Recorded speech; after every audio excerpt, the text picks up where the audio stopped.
That's all right. Who was that? Who was that?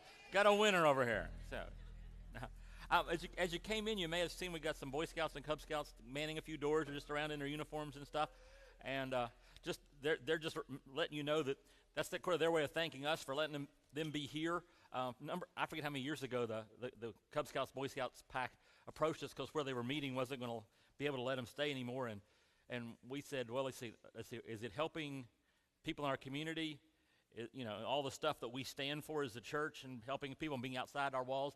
And they said, sure, brought them on in, and they basically blew up because they were in a smaller environment to where they pretty much filled the place. If you come on Tuesday night, which is Cub Scout and Boy Scout night, the only place you can have a meeting is my office. And matter of fact, that's where the elders meet on Tuesdays because that's what's available. And so we're glad to have them here. Great I'm looking for the right word there. I have no idea what it is. So, great partners. We'll call it that word at work. Okay. Yeah. It's been an intriguing morning. First service, they cut the songs back a little bit. So I came in thinking it was time for the giving talk, and it was time for the sermon. I didn't know that. And I thought the person I thought Jose was just missing, and so I ran up to do the giving talk, and I came up to do the giving talk, and it was supposed to be part of my sermon. Nobody laughed at me. They laughed with me very loudly. But anyway, now we're starting a series today on generosity, on finances, on possessions. And I know this is important because it's important for me. It's something I need to work on. And one way I know that it's important, if I were to go around the room and just say, okay, what would you like to have more of? I'd get two answers, money and time. And most of the people that said time would want it so they could get more money. And most of you say, what's your biggest problem right now? And an awful lot of people in the room, their biggest problem would tie back to money, okay? And it doesn't seem to be where we should be. And I really believe, in my case and probably a lot of yours, that we need a serious attitude adjustment when it comes to money and possessions. And so that's what we're working on today. And if you want to turn on your Bible to Luke 16, we're going to look at a story Jesus told, one of the weirdest stories Jesus told. And you can use the QR code too, by the way, if you want to pull up the notes on the screen. Now, I have note takers, the ones who have to get the blanks filled. I need you to take a really deep breath right now. Just take a deep breath. Because I spend Saturday afternoon, late afternoon and early evening, all evening actually, is me internalizing and really making sure I've got the sermon packed down tight. And as I was working on it last night, I'm going, there's an issue with I've got so much stuff. And I went through the whole night, and the last thing I do before I go to sleep at night is I take my tablet actually to bed with me and go through the sermon one more time so that's the last thing in my mind, so it's in my brain as I'm sleeping even. Okay? You would think I'd do better with that in mind. And as I turn off the tablet, put it up, get it charging, I realize there is no way I can pack everything that I have in my notes into a sermon that works because I'm going to hurry through it. So I said, okay, what I got to do is, so basically, if you look at your notepad, you're going to fill out about 2 sets of blanks. And the rest of it comes next week. So just, you may be thankful about that because it might take me like a day and a half to cover all that was in there. So anyway, that's just a warning because I know you guys, some of you, first service, I told them ahead of time, I'm only going to cover here. I still had blank people come up to me. Going, you missed all the blanks. Yeah, I told you I was going to miss all the blanks. We knew this ahead of time. It was ground rules, and they still couldn't handle it. So, there may need to be medication or something this afternoon for some of you. I don't know. So anyway, now, we are going to look at probably the most difficult and weirdest of Jesus' stories. Of all the stories Jesus told, this is the one that gives people the most trouble, the most challenge, and as we read it, you're going to understand why. I'm going to start in verse 1 of Luke chapter 16. Jesus told this story to his disciples. There was a certain rich man who had a manager handling his affairs. One day a report came that the manager was wasting his employer's money. So the employer called him in and said, "What's this I hear about you? Get your report in order because you're going to get fired." The manager thought to himself, "Now what? My boss has fired me. I don't have the strength to dig ditches, and I'm too proud to beg. I know how to ensure that I'll have plenty of friends who will give me a home when I'm fired." So he invited each person who owed money to his employer to come and discuss the situation. He asked the first one, "How much do you owe him?" The man replied, "I owe him 800 gallons of olive oil." So the manager told him, "Take the bill and quickly change it to 400 gallons. Cut it in half." And how much do you owe my employer? He asked the next man. "I owe him 1,000 bushels of wheat," was the reply. Here the manager said, "Take the bill, change it to 800 bushels. Now, we need to understand what's going on here because it doesn't fit our culture very well. But here's the first thing you need to know. All that oil, what is it? 800 gallons of olive oil? That's a lot of olive oil. Recognize you go in the store and buy how much? Now 800 gallons. It would take, generally speaking, that's the produce from about 150 trees in a year. So that's an annual production for a reasonable size orchard. And the amount of wheat that he recommends, that's about 100 acres worth of wheat. So what we're dealing with here is what we would call commodity investment, like they do in Chicago at the commodity board where they buy futures and all. That is very similar to that. Now, there was a serious problem. That kind of business has been going on for years. Nothing wrong with buying and trading that way. But the Jews had a problem because throughout their history, the rabbis had developed this concept, and the basic concept was you weren't supposed to take advantage of your fellow Israelites. And it came down to you shouldn't be charging them interest. And the concept was that if your friend, your neighbor comes to you and they're struggling a little bit and they need to borrow $50, when they get the money, they're supposed to pay you back $50, not $50 plus interest. Okay, and they called it usury, and they said Jews are not allowed to charge usury to anybody. And the problem was they blew it up and applied it to every situation and everything. And you can't do commodity trading without making some money off of it. You're not going to do it. So there has to be interest involved.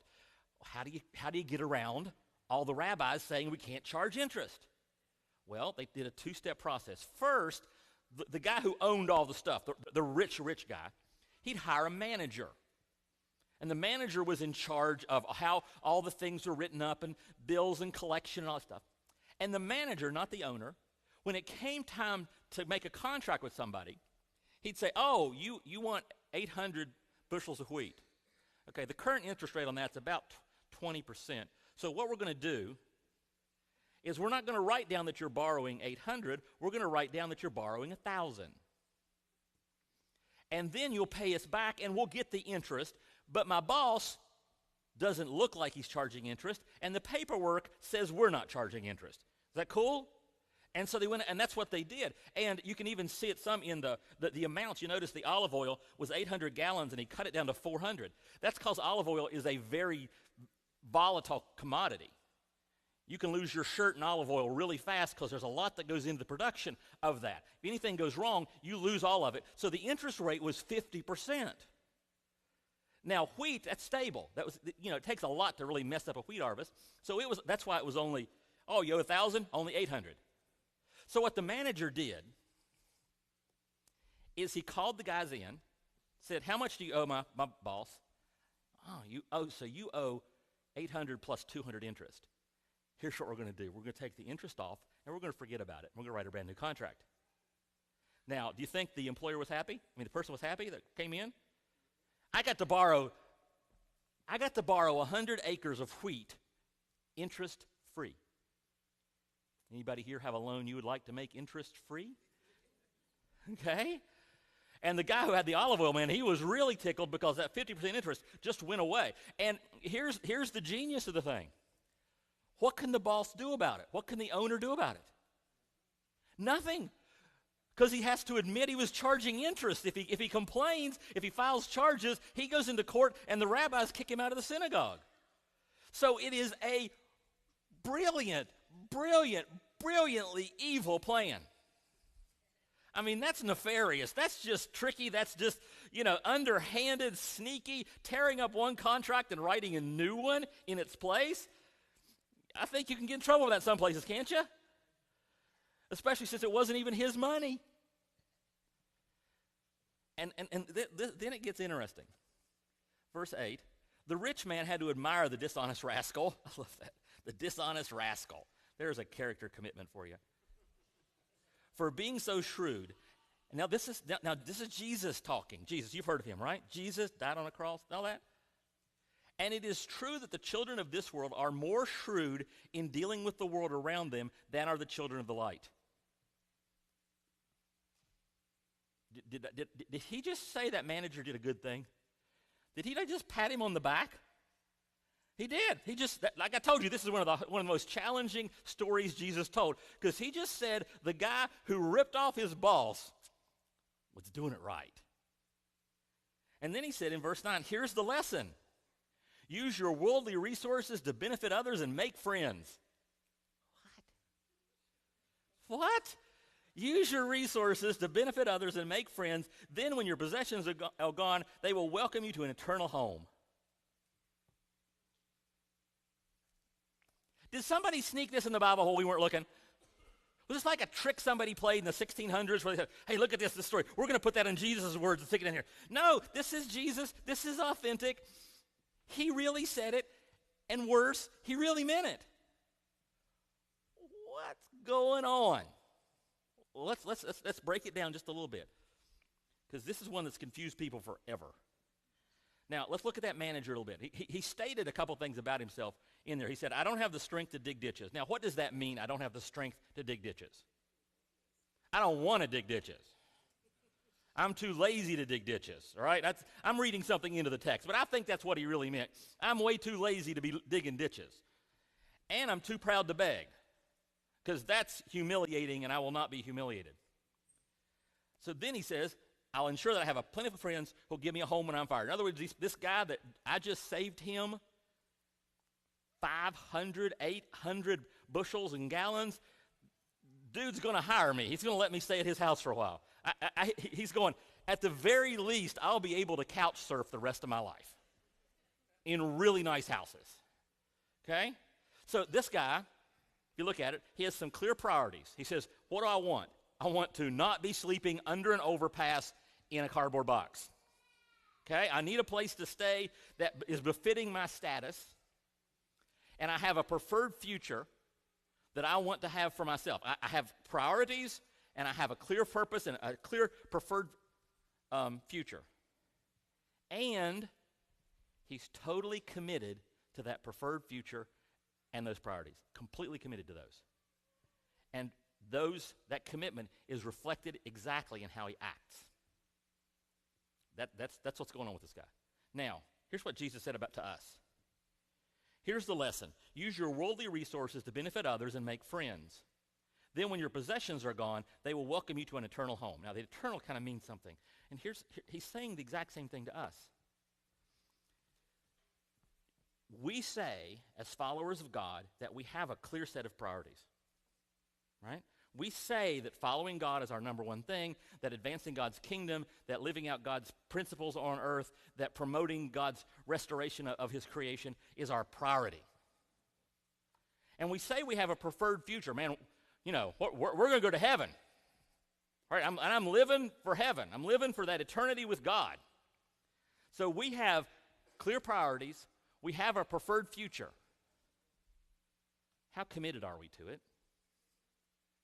And the best way to judge commitment is actions. Do my actions reflect the commitment I say that I have to my stated priorities and my preferred future? First service was quite like this too.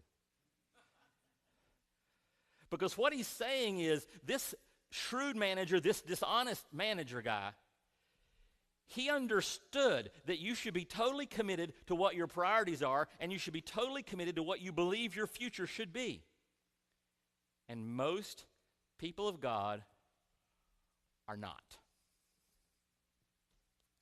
Now, that's challenging, but it's going to get worse. Because Jesus is going to spend the rest of the chapter picking one area and saying, tell you what, let's check. Don't you hate tests?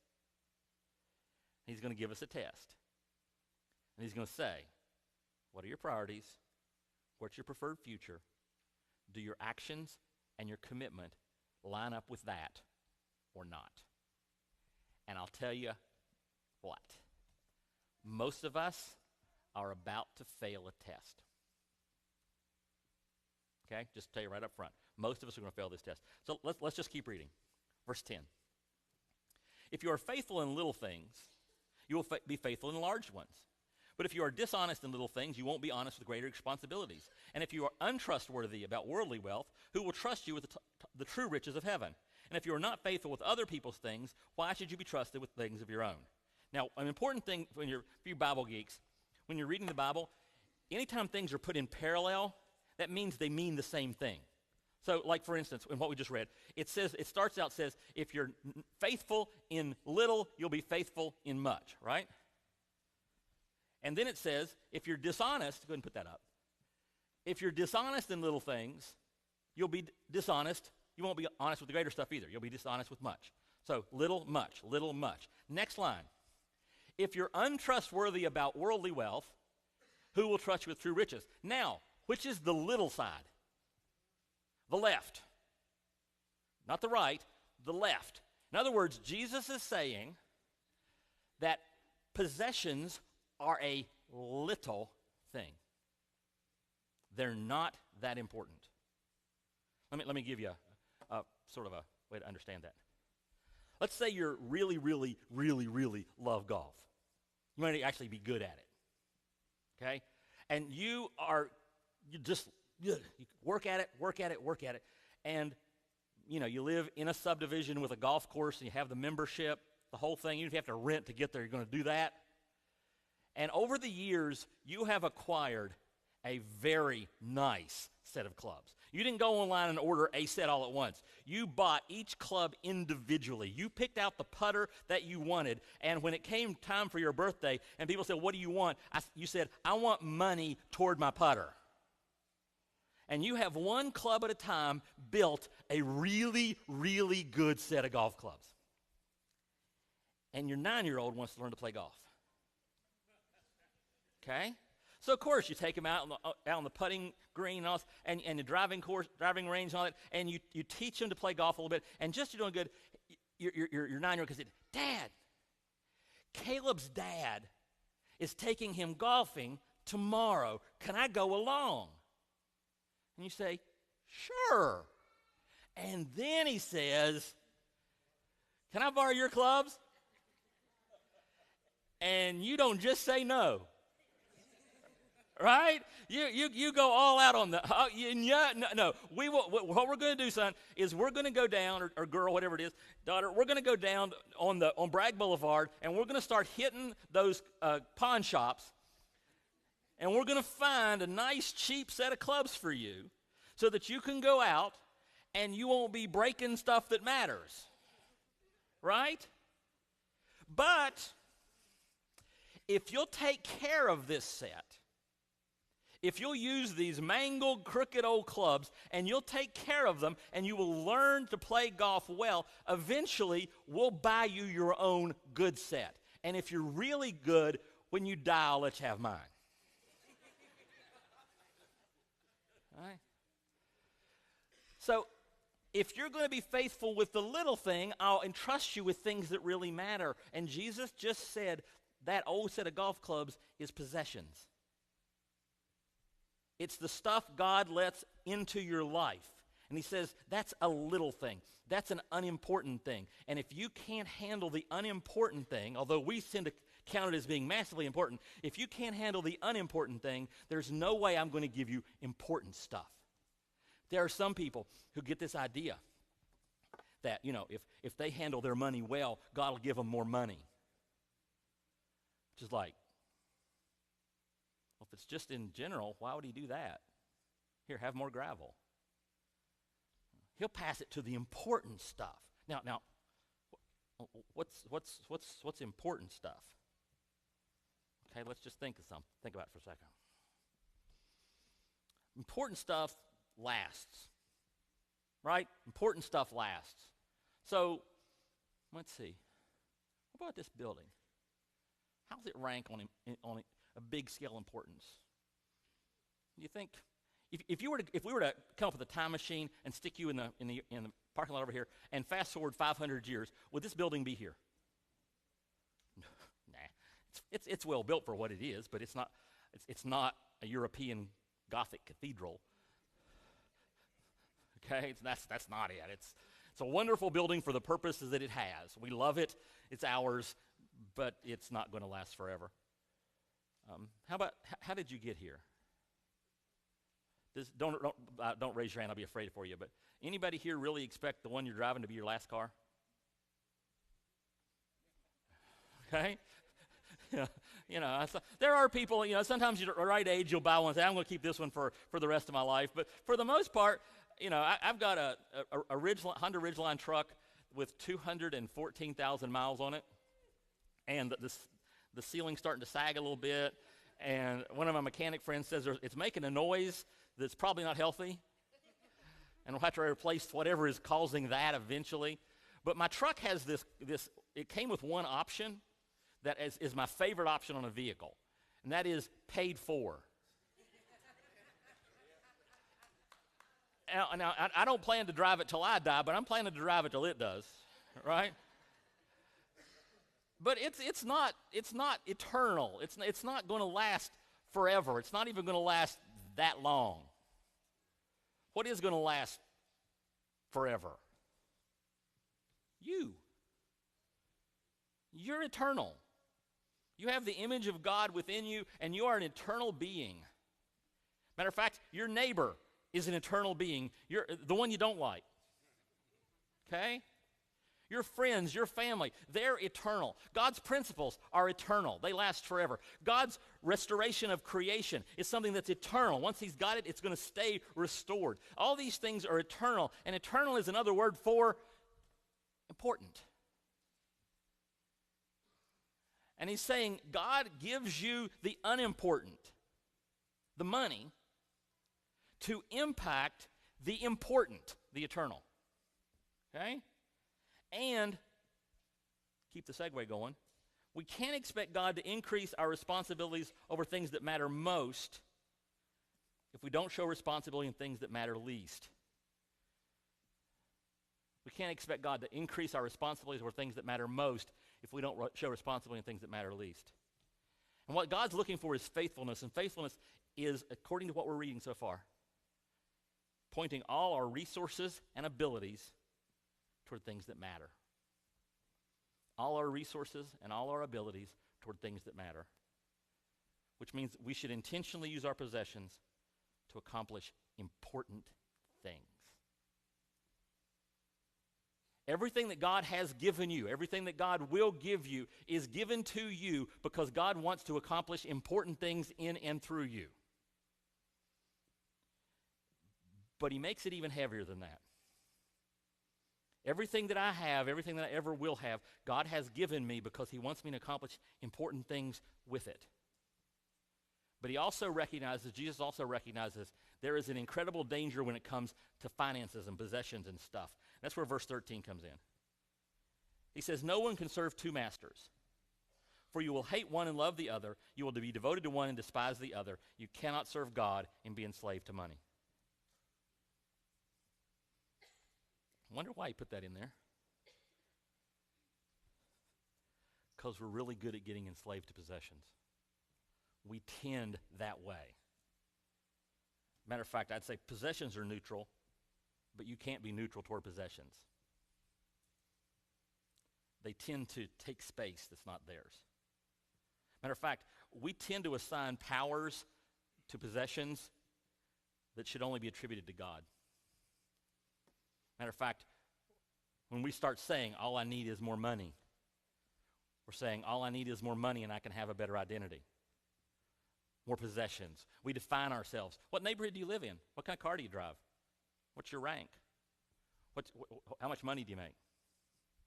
All these possessions, and we define ourselves that way. Matter of fact, we get our security from that too, don't we? How many of you, anybody here, don't raise your hand. How many of you have stressed about your retirement? And if I ask what the problem is, what do you need to retire successfully? What is the one thing you need to be safe and secure in your retirement? More money. We spout out other things, but the reality is what we say is, Anybody ever do the thing where you're doing the calculations to see if you'll have enough money to be secure in your retirement? Okay? We even say, not out loud, but we think it very clearly, I'd be happy if I just had blank.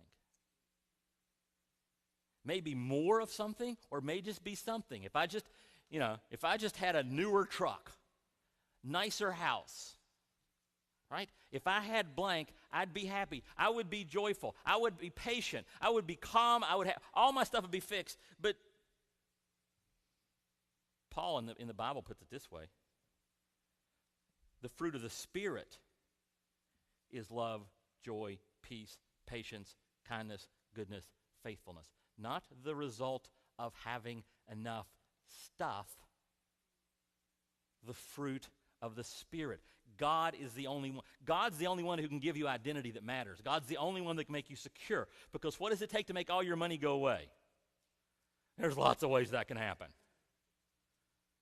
You can have everything saved up for your retirement that you ever dreamed you would need, and all it takes is one good disease, and it is all gone.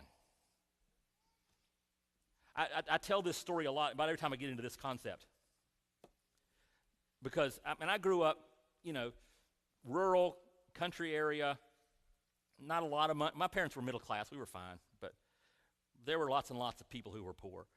And there weren't very many people who were rich.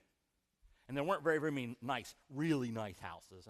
I remember one of my friends, it's two of my friends, their parents owned the nicest house I knew of. You drove by, it's just magnificent, beautiful house.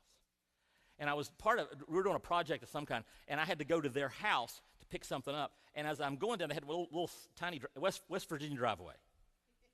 Okay? And I'd been driving for about 34 seconds.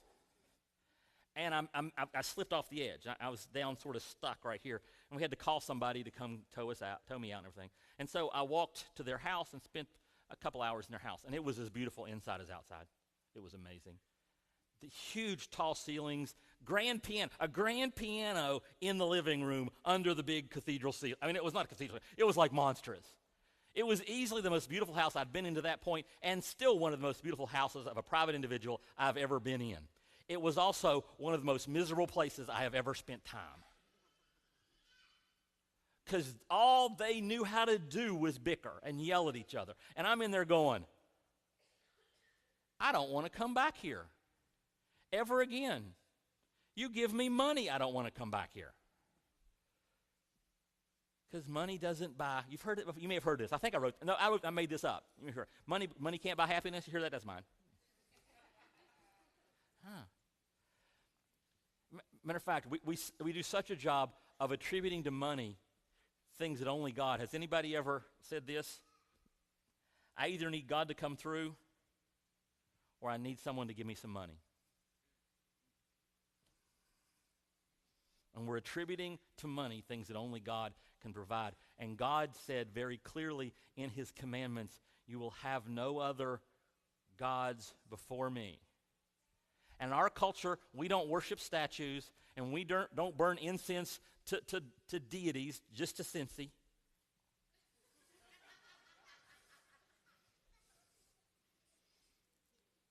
But we do plug money into the place of God.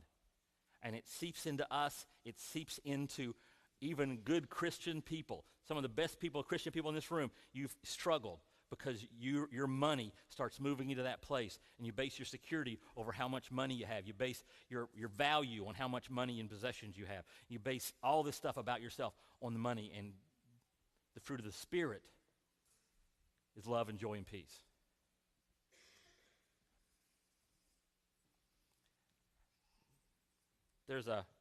You may have heard,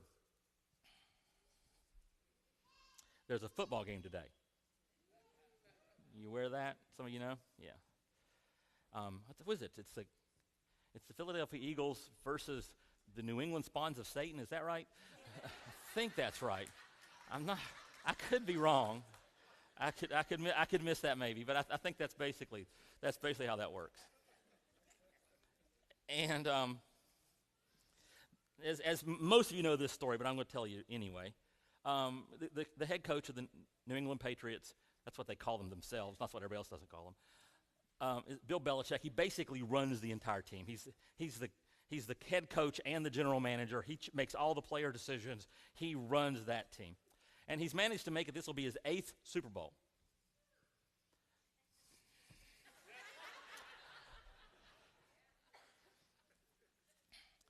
And the one I remember most was his first one, because it was 2001. He was playing against, at the time, St. Louis Rams.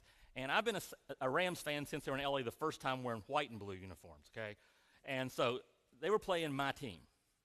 And I don't know if some of you are old enough to remember this, or just care enough to remember this. The Rams their offense was called the greatest show on turf.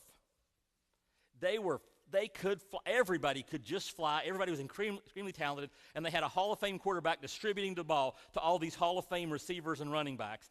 And their offense could not be stopped legally. And they won the Super Bowl in 2000. 2001, well before the Super Bowl, Bill Belichick came up with an idea. And this is fact. I'm not besmirching the Patriots. I'm telling you what actually happened that year. Because he's always looking for an edge. And he realized if I have my defensive backs and linebackers hold on every pass play, they'll get tired of calling it and they'll quit. And he spent the entire season with his linebackers and defensive backs holding every receiver and running back who came out of the backfield. They just held. It was just what they did every time. And sure enough, the officials just got tired of it and let them do it. So pretty soon every team in the league, especially them, is holding on every play, which if you're the greatest show on turf is a real problem. And they got to the Super Bowl. By the time they got to the Super Bowl, the Rams couldn't do a whole lot because they were getting held on every play. I got to tell you that I'm not making this up. After the season, the commissioner and the rules committee sent a letter to all of the referees and said, would you start calling holding again? Because they completely quit. And I'm not bitter about that part. There was an uncalled intentional grounding on Tom Brady during the last winning drive. I'm still bitter about that. But the holding I've gotten over. But here's the thing. 8 Super Bowls. Do you know why 8 Super Bowls? Bill Belichick is about winning. 100% about winning. He does his press conferences to win. That's why he just sits there and grunts and act like an idiot. Because he's not going to give the other team any shots. He's not going to give you an inch. He's not going to give you anything. He's going to wear a hoodie so you can't tell what he's doing. He's not going to tell you who is injured. They get in trouble every season because their injury report is always wrong. Because he'll lie to you. He'll keep his toe right across the line of what's legal and what's illegal. Because his job isn't to be legal. His job is to win. If you're a player for the New England Patriots, the second you're not beneficial to him based on either your skill declining or you making too much money, he'll cut your butt immediately.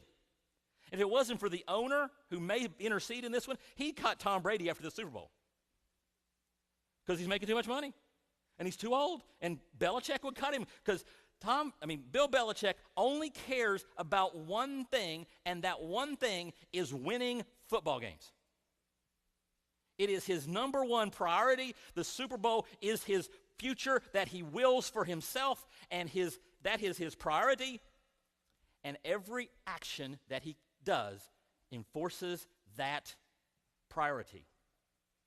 And if Jesus were to come back today and tell this same story about the shrewd manager, I bet he'd talk about Bill Belichick.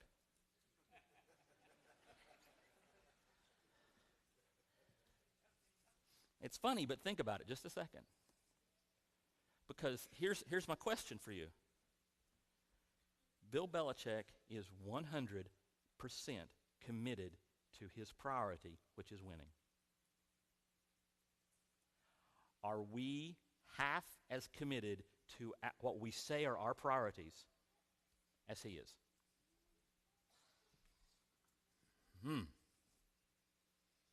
Because that's what Jesus just said, and then he took it to a space we didn't want to go because that was uncomfortable enough when you start talking about commitment and start bringing in people who will break every rule in the book because the rules are not part of their priorities. which is just what the shrewd manager did. And we say, are we that committed? And then, if we say, I try to be that committed, Jesus says, okay, I got a test. Would you please hand me your bank statement? Either pull it up on your tablet, or if you actually use paper copies, remember those? I want you to hand me your bank statements for last year. And I want to see if your actions reflect what you say are your priorities. I told you I was going to give you a test, and I told you we're all going to fail it, didn't I? Because that's the story Jesus is telling. He is telling us that we are to be 100% committed to him and his cause, to restoring his ways on earth. And the best way to check it is to check your bank statement. And all of us struggle there. All of us are challenged there. Even if you have plenty of money, you're challenged there. So, what the heck do we do about that? Well, I think I've heard the number one step to solving a problem is to admit you have one. And my name is Steve, and I have a problem.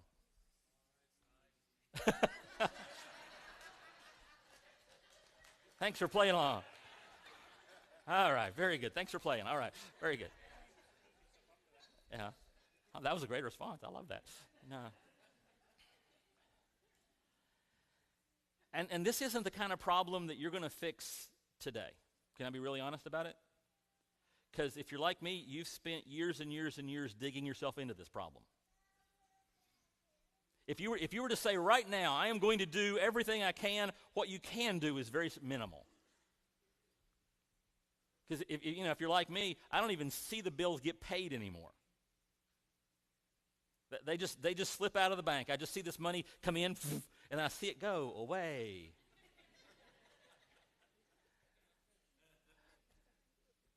Because I have programmed my life in such a way that I am spending this little thing called money on a whole lot of nothing.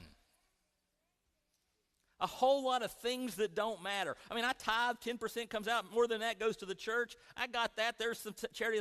But if you take the overwhelming bulk of my bank statement, it does not shout, this is a person who is totally committed to Jesus Christ and his ways. And maybe we start out by admitting we've got a problem. Over the next few weeks, we're going to keep talking about this and start talking about plans and strategies and ways and what God teaches us about how we can do better in this area. But most of us aren't going to fix it in 4 weeks. We got attitudes to work on. We got beliefs to change. We got a lot of stuff to get out of our system and get other stuff into our system to reach the point where we are Christians the way Bill Belichick is a football coach. But we can start today. I'd say just ask God to show you one thing that you can change this week. One way you can make some adjustment in your life toward your preferred future, toward what you know your priorities ought to be. Just one. Just ask for one this week. Now, after all that, if you're not a follower of Christ, boy, have I made a case for that, huh? You're going to be tripping all over yourself to get some of this, aren't you? Hey, I believe in presenting Christianity as it is, not as we wish it was. And not as people want it to be. If you're going to be a Christian, let me tell you, becoming a Christian is easy. Jesus did all the work. Okay, he took care of all of it. He took everything you've ever done wrong on a cross with him. He died so that he could restore you and bring you a new life in him. He did all the work. As a matter of fact, you guys know what we know. We just say, grab a blue bag. After the service, grab a blue bag. Somebody that's trained will take 10 minutes, walk you through it, show you how to have that relationship with Christ. easy to become a Christian. But then you get to the point where you're working out your salvation with fear and trembling, and it's not quite as easy anymore. And I want you to know that. I want you to know you're buying into something that's very, very difficult and very, very worth it. Because the fruit of God's Spirit is love and joy and peace. Things you cannot ever buy. If you're already a follower of Christ, by now, if you've been there very long, you know the next step. You need to be baptized. You need to announce to the world you're a follower of Christ. Do that first Wednesday of every month. Ready to go. Just let us know. Maybe you want to pray about something that we talked about today. Maybe what we've talked about specifically about coming up with one thing. There's a cross over there, a good place to go pray. We're going to pray with some people. We've got some people lining up around the outside of the auditorium who'd love to pray with you. If you're going to take communion to remind yourself what Christ did so that when he makes a demand like this on us, it's not asking too much. And there's a station in the back, a station in the front for that. And finally, if you want to start maybe with some of your time and commitment and moving toward becoming a partner in what God's wanting to do in your life and in the life of this church, we have the first of our step classes is tonight at 6. I'll be teaching that class on what the church stands for, what we're about, and how to start taking those steps toward becoming the person God designed you to be. And you're saying, Steve, the Super Bowl's tonight. Okay, kickoff's technically at 6:30. That means it's at 6:50. And the Patriots don't play till the fourth quarter anyway, so what's the big deal?